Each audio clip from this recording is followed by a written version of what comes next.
Hello friends, எல்லாருக்கும் வணக்கம். Welcome back to my channel. நீங்கள் இது வரைக்கும் நம்ம சேனலை சப்ஸ்கிரைப் பண்ணாமல் பார்த்துட்டு இருந்தீங்கன்னா சப்ஸ்கிரைப் பண்ணிட்டு பாருங்கள். கூடவே பக்கத்தில் இருக்கிற பெல் பட்டனை ப்ரெஸ் பண்ணிக்கோங்க. இப்போ வாங்க நம்ம கதைக்குள்ளே போகலாம். மறுபுறம் வருண் மற்றும் அபிமன்யு பங்களாவிற்குள் சரவிளக்கின் கீழ் நின்று கொண்டிருந்தனர். இருவரும் மிகவும் பயந்திருந்ததால் நெற்றியில் வியர்வை துளிகள் வழிந்து கொண்டிருந்தன. அவர்களுக்கு அருகில் அமைந்துள்ள லேசார் விளக்குகள் அனைத்தும் பிரகாசமாக ஒளிர ஆரம்பித்தன. வருண் அபிமன்யுவை பார்த்து, மச்சான், அந்த லேசார் லைட்டெல்லாம் பிரைட்டா எரியுதுடா.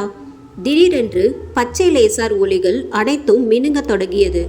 பின்னர் திடீரென்று அனைத்து விளக்குகளும் சட்டென அணைந்தது. வருண் அபிமன்யுவின் கையை பிடித்து, டே அபி, உன்னோட லேசர் டிவைஸ் கோளாறு ஆயிடுச்சுன்னு நினைக்கிறேன். ஏன் இப்படி இது பிளங்க் ஆகி ஆஃப் ஆயிடுச்சு? நீ கொண்டு வர டிவைஸ் எல்லாமே ரிப்பேர் ஆனதா தான் இருக்குமா என்று கேட்டான். அபிமன்யு சற்றே கடுப்புடன், என்னோட லேசர் டிவைஸ் எல்லாம் நல்லா தான் இருக்கு. யச்சினி தான் வீட்டை சுற்றி நகர்ந்துட்டு இருக்கா. அதை என்னால் ஃபீல் பண்ண முடியுது. அவள் எல்லா இடத்துலையும் சுற்றி திரிகிறதுனால தான் இந்த லேசர்கள் இப்படி விட்டு விட்டு எரிஞ்சுது. அவள் நம்மளை பயமுறுத்துறதுக்காக தான் இப்படி செய்கிறான்னு நினைக்கிறேன் என்றான். பின்னர் இருவரும் லேசார் ஒளி மீண்டும் எரிகிறதா என்று காத்திருந்தனர். அபிமன்யு கிசுகிசுத்து, நாம் இப்போ என்ன செய்யறது என்று கேட்க, நாம் என்ன செய்யணும்னு நீ நினைக்கிற? வேற வழியே இல்லை. யச்சினி இன்னும் அந்த 666 ரூமுக்குள்ளே இருக்காளான்னு நம்ம தெரிஞ்சுக்கணும். அதுக்கு மறுபடியும் அந்த ரூம் கதவை நம்ம திறக்கணும் என்றான் வருண். உனக்கு என்னப்பா, நீ என்ன வேணா முடிவெடுப்ப. என்னாலெல்லாம் மறுபடியும் அந்த ரூமுக்குள்ளே வர முடியாது என்று பயந்தான் அபி. டேய், ஒழுங்கா என் கூட வா என்று அவன் கையை பிடித்து இழுத்து நிறுத்தினான் வருண். இருவரும் கதவின் பின்னால் நின்று ஒருவரை ஒருவர் பார்த்து கொண்டனர். அந்த இடம் முழுவதும் இருளில் மூழ்கியிருந்ததால் அவர்களுக்கு சுற்றி பார்ப்பதில் சிக்கல் ஏற்பட்டது. 666 ரூம் முன்பு வந்த இருவரும் மீண்டும் ஒரு முறை பார்த்து கொண்டனர். தைரியத்தை வரவழைத்து கொண்ட வருண், யச்சினி அடைக்கப்பட்டிருக்கும் 666 கதவை திறக்க கையை நீட்டு சட்டென்று கீழே யாரோ டக் டக் என கதவை தட்டும் சத்தம் கேட்டது. அபிமன்யு திடுக்கிட்டு, உனக்கு அந்த சவுண்டு கேட்டுச்சா என கேட்டான். ஆமா, அந்த சத்தம் வெளியில இருந்து தான் வர மாதிரி தெரியுது என்றான் வருண். அபிமன்யு சந்தேகத்துடன், அப்போ வெளியே யாரோ இருக்காங்கன்னு நினைக்கிறேன். வருண் எதை பற்றியும் யோசிக்காமல் பங்களாவின் வாசலை நோக்கி ஓடினான். அபிமன்யு வருணை தடுப்பதற்குள் வருண் அந்த மெயின் டோரை திறந்தான். அங்கு ஆமையும் திலகரும் நின்று கொண்டிருந்தார்கள். இருவரும் கையில் சரக்கு பாட்டில்களை வாங்கி வைத்திருந்தனர். அவர்களை பார்த்தால் ஏற்கனவே நன்றாக குடித்திருப்பது போல தோன்றியது. அபிமன்யு அவர்களிடம், நீங்க இங்க என்னடா பண்றீங்க என்று கேட்டான். திலகர் போதையில் வாய் குளறியபடி, நாங்கள் 2 பேரும் இங்கே வரலன்னா வேற யாரு வருவா? யச்சினியா? நீங்கள் 2 பேரும் இங்கே என்ன பிளான் பண்ணுறீங்கன்னு எனக்கு தெரியாதுன்னு நினச்சிங்களா? என்னை யாராலையும் ஏமாற்ற முடியாது என்றான். அபிமன்யு பதற்றத்துடன், என்னது பிளானா? என்ன பிளான்? அப்படியெல்லாம் எதுவும் இல்லையே. குடிச்சிட்டு என்னத்தையாவது உளறிட்டு இருக்காத என்றான். அபிமன்யு மேலும் பேசுவதற்கு முன்பே ஆமை அவர்கள் இருவரையும் கடந்து பங்களாவிற்குள் நுழைந்தான். ஆமை ஆச்சரியத்துடன் கேட்டான், பங்களாக்குள்ள லைட்டெல்லாம் ஆஃப் பண்ணிட்டு என்னடா பண்ணிட்டு இருக்கீங்க? டே திலகர், நீ சொன்னது சரிதான்டா. இவனுங்க நமக்கு தெரியாம ஏதோ பிளான் பண்றானுங்க மச்சான் என்றான். ஆமை மேலும் பேசுவதற்குள் லேசார் ஒளி மெல்ல அவனுக்கு பின்னால் ஒளிரத் தொடங்கியது. அந்த லேசார் ஒளியின் மூலம் யச்சினி அறை 666க்கு அருகில் இருப்பது போல் தோன்றியது. அந்த இடத்தை சுற்றியுள்ள லேசார் விளக்குகளும் விட்டு விட்டு எரிந்தபடி இருந்தன. இதனை கண்ட வருணும் அபிமன்யுவும் ஒருவரையொருவர் பார்த்து செய்வதறியாது திகைத்தபடி நின்றனர். ஆமை அதை கவனிக்காமல், உங்க முகரை பார்த்தா வேற யாரையோ எதிர்பார்க்குற மாதிரி தெரியுதே, உண்மையை சொல்லு, யாருக்காக வெயிட் பண்ணிட்டு இருக்கீங்க? திலகரும் ஆமையுடன் போதையில் உளறியபடி, வேற யாரு, யச்சினிக்காக தான் வெயிட் பண்ணிட்டு இருப்பானுங்க. இந்த இருட்டில் இவனுங்களை தேடி அவதான் வருவா என்று சொல்லி இருவரும் சிரித்தார்கள். மினுமினுத்த லேசார் ஒளிகள் நிலையாக பிரகாசிக்க துவங்கியது. வருணும் அபிமன்யுவும் கண்ணுக்கு தெரியாத தீய சக்திகள் அந்த இடத்தை ஆக்கிரமிப்பதை உணர்ந்து பயந்தனர். ஒரே நேரத்தில் பல இடங்களில் எப்படி லேசார் ஒளி எரியும் என்பதை இருவராலும் புரிந்து கொள்ள முடியவில்லை. பங்களாவில் திடீரென பங்களாவின் அனைத்து மின் விளக்குகளும் எரிய ஆரம்பித்தன. திடீரென்று வந்த வெளிச்சத்தால் வருணுக்கும் அபிமன்யுவுக்கும் கண்கள் கூசியது. திலகர் எலக்ட்ரிசிட்டி பவரை ஆன் செய்திருந்தான். குடிபோதையில் இருந்த திலகர், டே இவனுங்க தாண்டா பவர் ஆஃப் பண்ணி வச்சிருக்கானுங்க, நைட் நேரத்தில் இவனுங்க கரண்ட்டை மிச்சம் பண்ணி என்ன செய்ய இருந்தானுங்கன்னு தெரியலையே என்று சந்தேகித்தான். யட்சணி அறைக்கு வெளியில் பொருத்தப்பட்டிருந்த லேசார் விளக்குகளை முற்றிலுமாக அணைந்தது. வருணும் அபிமன்யுவும் குழப்பமாக ஒருவரையொருவர் பார்த்து கொண்டனர். ஆமை அவர்களை சந்தேகத்துடன் பார்த்து, இவ்வளோ நேரம் கேட்குறோமே வாயை திறக்கிறானுங்களா பாத்தியா? இவனுங்க 2 பேரையுமே நம்ப முடியாது. ஏண்டா இப்படி லைட்டெல்லாம் ஆஃப் பண்ணி வச்சுருக்கீங்களே? இருட்டில் கால் தடிக்கு சரக்கு பாட்டிலெல்லாம் உடஞ்சிச்சின்னா என்ன ஆகிறது? இந்த சரக்கெல்லாம் எவ்வளோ காஸ்ட்லி தெரியுமா? ஆமை பேசிக்கொண்டே ஹாலில் அமர்ந்தான். திலகரும் அவனுடன் அமர்ந்தான். வருணும் அபிமன்யுவும் அவர்கள் இருவரையும் முற்றிலும் எரிச்சலுடன் பார்த்து நின்றனர். ஆனால் அவர்களிடம் எதுவும் சொல்ல முடியவில்லை. அவர்கள் இருவரையும் அங்கிருந்து வெளியேற்ற விரும்பினர். ஆனால் நட்பில் பிரச்சனை வந்துவிடக்கூடாது என்பதற்காக இருவரும் அமைதியாக இருந்தார்கள். அபிமன்யுவை பார்த்து திலகர், அபி ஏன் நாங்கள் நிற்கிற? வந்து எங்களோட பூஜையில் ஐக்கியமாய்க்க, எங்களோட சேர்ந்து உன் வாழ்க்கையை ரசிக்க பழகிக்க, இந்த மதுக்கடலில் விழுந்து உல்லாசமாய் ஊஞ்சலாடிட வா நண்பா என்று அழைத்தான். அபிமன்யு மறுத்து, இன்னைக்கு செவ்வாய்க்கிழமை, நான் செவ்வாய்க்கிழமை குடிக்க மாட்டேன் என்று கூறினான். ஆமை அபிமன்யுவிடம், என்னது செவ்வாய்க்கிழமை குடிக்க மாட்டியா?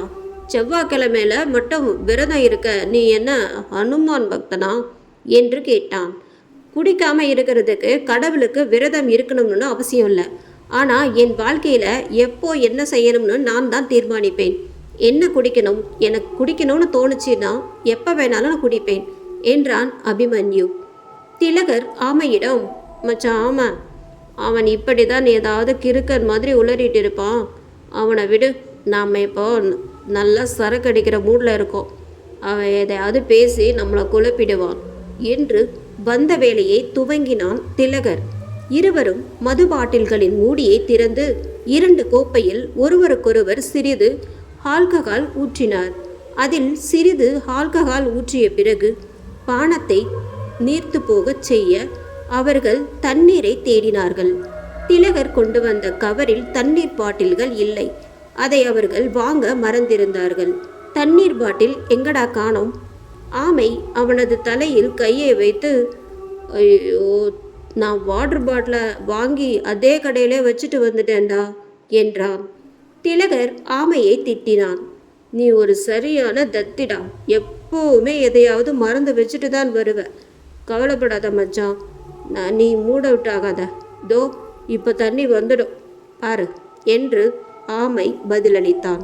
ஆமை நின்று கொண்டிருந்த அபிமன்யு மற்றும் வருணிடம், ஏண்டா இப்படி வேடிக்கை பார்த்துட்டு இருக்கீங்க? தண்ணி இல்லாமல் திலகர் எப்படி மூட விட்டு ஆயிட்டா பாரு, போய் தண்ணீர் எடுத்துட்டு வாங்கடா என்றான். வருண் கோபத்துடன் பதிலளித்தான், என்னால் யாருக்கும் தண்ணியெல்லாம் கொண்டு வர முடியாது, யாருக்கு தண்ணி வேணுமோ அவங்களா போய் எடுத்துக்கோங்க என்றான். அபிமன்யு வருணை சமாதானப்படுத்தினான். மச்சான், நீ கோபமாக இருக்கன்னு எனக்கு புரியுது, நானும் அதே கோபத்தில் தான் இருக்கேன். ஆனால் அதுக்கு நம்ம என்ன பண்ண முடியும்? அவனுங்க நம்ம ஃப்ரெண்ட்ஸாக வேற போயிட்டானுங்க, 2 பேரும் நல்லா குடிச்சிருக்கானுங்க. இப்போ நம்ம என்ன சொன்னாலும் அவனுங்களுக்கு எதுவும் மண்டையில் ஏறாது. இப்போதைக்கு கோவத்தை விடு, நிதானம் தான் நமக்கு ரொம்ப முக்கியம் என்றான். வருணும் அபிமன்யுவும் பேசிக்கொண்டிருக்க ஆமை அவர்களை அதட்டினான்.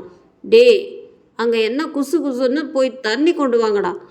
அபிமன்யு அவசரமாக, இது நான் தண்ணி கொண்டு வரேன்னு வச்சான், நீ கோச்சிக்காத, வருண் இங்கேயே வெயிட் பண்ணு. இதை சொன்ன அபிமன்யு நேராக சமையலறைக்கு சென்றான்.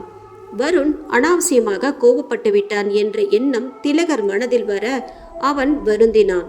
சிறிது நேரம் கழித்து வருண், என்னடா ஆச்சு உனக்கு? உன்னால் எங்களுக்கு ஒரு கிளாஸ் தண்ணி கூட கொண்டு வர முடியாதா? உனக்காக தானே நாங்கள் எங்கள் உயிரை படயம் வச்சு ரிஸ்க் எடுத்து இந்த கல்லறை பங்களாவுக்கு வந்திருக்கிறோம், வேற எவனாவது இங்கே வருவானாடா என்று கேட்டான் திலகர். நட்புடா, என் திலகர்டா மச்சான், வருண நீ எங்களுக்கு சில வச்சு கொண்டாடணும் என்று ஆமையும் சேர்ந்து கொண்டு உளர ஆரம்பிக்க வருண் அவர்களுக்கு பதிலளிக்காமல் முகத்தை திருப்பி சுவர் கடிகாரத்தில் மணி பார்க்க மணி 2:50 என காட்டியது. மறுபுறம் சோபனாவும் காயத்ரியும் வீட்டின் பேஸ்மெண்ட் அறைக்குள் அமர்ந்திருந்தனர். 3 மணி ஆவதற்கு 10 நிமிடங்கள் எஞ்சியிருந்தது. காயத்ரி இன்னும் வலியில் முடங்கிக் கொண்டிருந்தாள். அவள் கால் விரல்களில் ரத்தம் உறைந்தது. தரையில் இரத்த துளிகள் காணப்பட்டன. அந்த இரத்த துளிகளை பார்த்து சோபனா, நாம இப்போ வேலையை தொடங்கலாம். காயத்ரி, நீ கிழக்கு பார்த்த மாதிரி உட்காரு என்றாள். காயத்ரி சோபனாவின் பேச்சை கேட்டு அவள் சொன்னதை செய்கிறாள். சோபனாவும் காயத்ரியும் கிழக்கு நோக்கி அமர்ந்திருந்தனர். பின்னர் சோபனா ஒரு சிறு டப்பாவை திறந்து அதன் உள்ளே பாதுகாப்பாக வைத்திருந்த வருணின் தலைமுடி இலைகளை எடுத்து காயத்ரியின் முன்னால் வைத்தாள். சோபனா அதை காயத்ரியிடம் ஒப்படைத்து, இதோ இது வருணோட முடி. குங்குமப்பூ கலவையில் அதை நனைச்சி வருண் பெயரை சொல்லிக்கிட்டு அதில் வலது பக்கமாக 3 தடவை சுத்து என்றாள். சோபனா எதிர்பார்ப்பது போல் காயத்ரி அதை சரியாக செய்தாள். சோபனா, இப்ப உன் கருப்பு துப்பட்டாவை கொடு. என்னம்மா சொல்ற? துப்பட்டாவா? எதுக்கு? அதை முதல்ல என்கிட்ட கொடுடி, அப்புறம் சொல்றேன். காயத்ரி தன் துப்பட்டாவை சோபனாவிடம் கொடுத்தாள். சோபனா அதை அவளிடமிருந்து வாங்கி துப்பட்டாவை 2ஆக கிழித்தாள். காயத்ரி சோபனாவை தடுத்து, அம்மா, அது எனக்கு ரொம்ப பிடிச்ச துப்பட்டாமா, ஏன் அதை கிழிச்ச? சோபனா கோபத்துடன், வாயை மூடு, இன்னொரு துப்பட்டா வாங்கிக்கலாம். நான் 3 மணிக்குள்ள இந்த சூனியத்தை செய்யணும். அது வரைக்கும் கொஞ்சம் அமைதியா இரு. நமக்கு நேரம் ரொம்ப கம்மியா இருக்கு. நாம 3 மணிக்குள்ள இதை செஞ்சு முடிக்கலைன்னா அப்புறம் பிரம்ம முகூர்த்தம் ஸ்டார்ட் ஆயிடும் என்று எச்சரித்தாள். பிரம்ம முகூர்த்தம் வந்தா என்ன நடக்குமா என்று கேட்டாள் காயத்ரி. அது தெய்வ சக்திகளுக்கான நேரம், நல்ல ஞாபகத்துல வச்சுக்கோ. அதிகாலை மணி 3 to 4 தீய சக்திகளோட ஆதிக்கம் அதிகமாக இருக்கும். 4 to 5 தெய்வ சக்திகளோட ஆதிக்கம் அதிகமாக இருக்கும் என்றாள் சோபனா. அப்போ மற்ற நேரம் எல்லாம் 2 சக்திகளுமே சமமாக தான் இருக்கும். பாதாள காளி, என் பொண்ணு நினைச்சது எல்லாம் நடக்கணும் என்று வேண்டிக் கொண்டாள். இதை சொல்லும்போது சோபனாவின் கண்களிலிருந்து கண்ணீர் துளி காயத்ரியின் துப்பட்டாவில் விழுகிறது. சோபனா காயத்ரியின் துப்பட்டாவை அவளிடம் ஒப்படைத்து குங்குமத்தால் மூடப்பட்ட வருணின் முடியினை அதில் மடிக்க சொன்னாள். சோபனா விரும்பும் விதத்தில் காயத்ரி எல்லாவற்றையும் செய்தாள். தனது உரையாடலை தொடர்ந்த சோபனா, பாரு, ஒரு சாதாரண பெண் 21 நாட்கள் இந்த முடிச்சை கட்டியிருக்கணும். இந்த முடிச்சை உன் தலைக்கடியில் வச்சுக்கிட்டு தான் தூங்கணும். அப்புறம் தினமும் வைஷாகாரன் மந்திரத்தை உச்சரிக்கணும். சரியான நேரம் வரட்டும், நான் என்ன செய்யறதுன்னு சொல்றேன் என்றவுடன் காயத்ரியின் மனதில் ஏதோ ஒரு இனம் புரியாத பயம் தொற்றிக்கொள்ள அதை சோபனா கவனித்தாள். சோபனா காயத்ரிக்கு தைரியம் ஊட்டினாள். பாரு, நீ மறுபடியும் பயப்பட ஆரம்பிச்சிட்ட. நான் உனக்கு எத்தனை முறை சொல்றதுன்னு தெரியல. நீ ஒரு சூனியக்காரி, அதை மறந்துடாத. ஒரு சூனியக்காரி எதுக்கும் பயப்படக்கூடாது. உன்னோட பேருக்கு ஏற்ற மாதிரி வாழ முயற்சி பண்ணு. சோபனாவின் ஊக்கம் நிறைந்த வார்த்தைகளை கேட்ட காயத்ரி, ஆமாம்மா, நீ சொல்றது சரிதான். நான் ஒரு சூனியக்காரி, நான் எதுக்கும் பயப்படக்கூடாது என்றாள். காயத்ரியின் கட்டை விரலில் வலி அதிகரித்தது.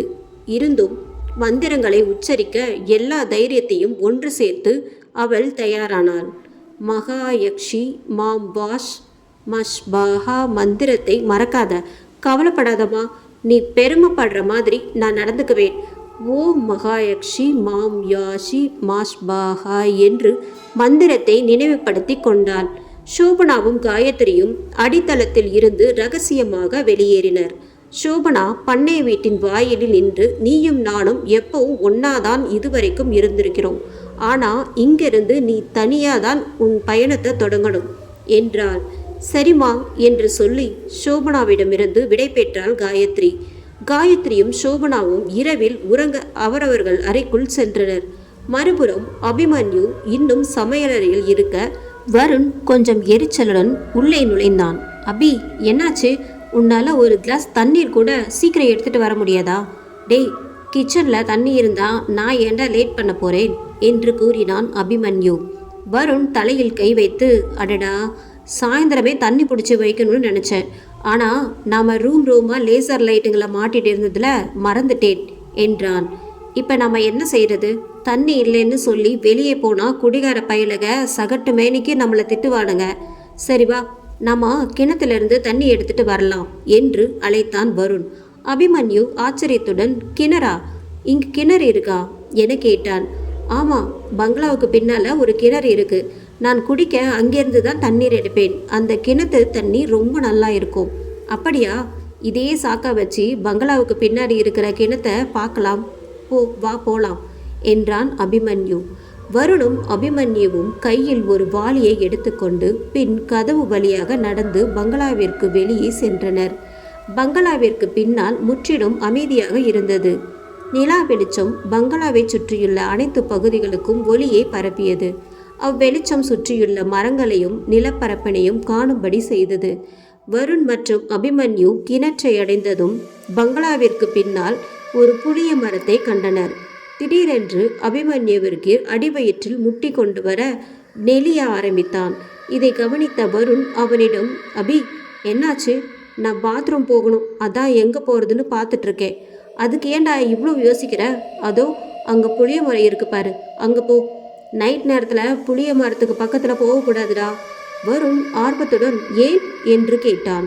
சட்டென சூறைக்காத்து அடித்து புளிய மரம் கை கால் முளைத்து ஓடி வருவது போல் இமேஜினேஷன் வர கிளி பிடித்தது அபிக்கு.